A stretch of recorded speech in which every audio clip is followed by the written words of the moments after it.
Priya ji, congratulation. आज आपकी company को 13 साल कंप्लीट हो चुके हैं, तो कितनी खुशी, कितना एक्साइटमेंट है कि 13 सालों में किस तरीके से आपका सफर रहा, तो आप जरा बताइए।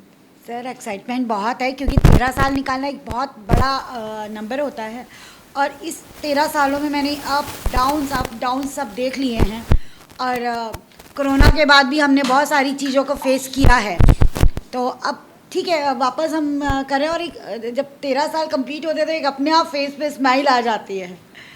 ओके मैम, अगर हम कंपनी की बात करें तो क्या क्या चीज़ कंपनी प्रोवाइड कर रही है, किस तरीके, क्योंकि आप काफ़ी सारे आपने फैशन शोज किए हुए हैं और अभी प्रोडक्शन का भी आपका प्लान चल रहा है, कुछ वेब सीरीज और फिल्म को लेके भी, तो उसके बारे में क्या जरा थोड़ा बताइए। सर अभी जैसे कि मैं पहले तो फैशन शो ऑर्गेनाइज ही करती थी और सेलिब्रिटी मैनेजमेंट का वर्क हम लोग करते आए हैं क्योंकि मुंबई से मैं काफ़ी सालों से जुड़ी हुई हूँ और सेलिब्रिटीज़ के साथ मैनेज करना और ये सारी चीज़ें हम लोग करते रहे हैं।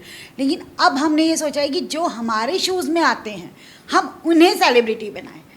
सो एक प्लेटफॉर्म हम ये स्टार्ट कर रहे हैं कि हम उन नए बच्चों को नए प्रोडक्शन हाउस के साथ में काम देना शुरू करें।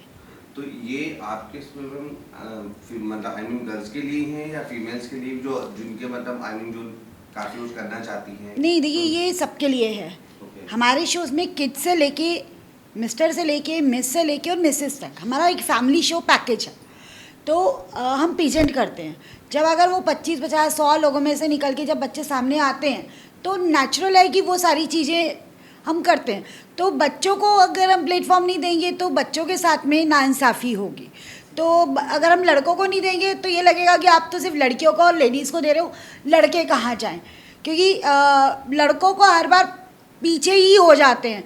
कई बार लड़कियां घर से नहीं निकल पाती हैं। तो अब हमने ये सोचा है कि हमारे साथ जो भी टाइप में आएगा या जो भी बच्चे हमारे शो में आएंगे हम उन सबको एक अच्छे तरीके से अच्छे प्लेटफॉर्म पे लेके आएंगे। मैम एज एन अप्लाई अगर करते हैं तो वो किस तरीके से मतलब अप्लाई कर सकते हैं? सर ऑडिशंस हम लोग स्टार्ट कर रहे हैं इंदौर, दिल्ली एंड मुंबई।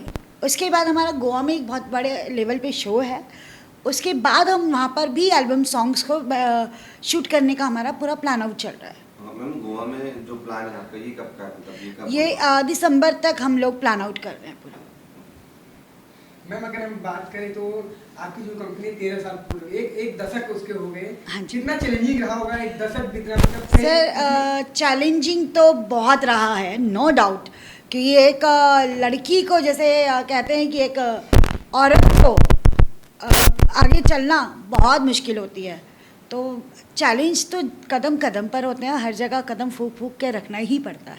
मैम अगर आज हम महिलाओं की बात करें, कुछ छोटे घर से महिलाएं या कुछ उम्र जाती तब ये ज़्यादा होने की वजह से घर से कुछ परेशानी की वजह से नहीं आ पाती, तो उनके लिए कहीं कुछ जो महिलाएं आगे आए उनके लिए? सर देखिए, छोटे घर से या छोटे गांव से या उम्र दराज हमारे इसमें बाउंडेशन नहीं है।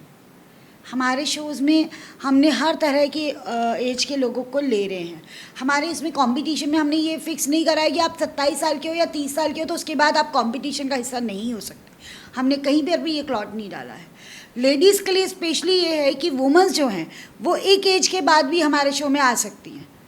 क्यों? क्योंकि कुछ औरतें होती हैं जो अपनी जिम्मेदारियों के चलते हुए आगे बढ़ नहीं पा रही हैं या कर नहीं पा रही हैं, तो उन्हें भी हम आगे एक बड़ा प्लेटफॉर्म देने की कोशिश करेंगे। मैम अभी आपने जिक्र किया कि हम एक नया शो बन रहा है सेलिब्रिटी, तो आपके मन में कैसे सोचा कि हम एक नया चालू करें कि लोगों को हम खुद सेलिब्रिटी बनाएं? सर देखिए, क्या होता है कि आज तक मैं जो शो कर रही हूँ मेरे शोज़ में से कम 400 से 500 बच्चे निकले हैं। उसमें से 100-150 बच्चे ऐसे हैं जो खुद सेलिब्रिटी बन गए बॉलीवुड इंडस्ट्री में आके। तो आज मेरा इतना बड़ा प्लेटफॉर्म बना हुआ है, मुंबई इंडस्ट्री में लोग मुझे जानते हैं, कास्टिंग वाले जानते हैं, प्रोडक्शन वाले जानते हैं, तो मैं क्यों नहीं एक बच्चे को अच्छे से बड़ा प्लेटफॉर्म दे सकती हूँ। सीधी सी बात है कि आज जब बच्चे बड़े हो एक बड़े प्लेटफॉर्म पे सीधा आएंगे तो वो खुद भी तो सेलिब्रिटी बनेंगे ना।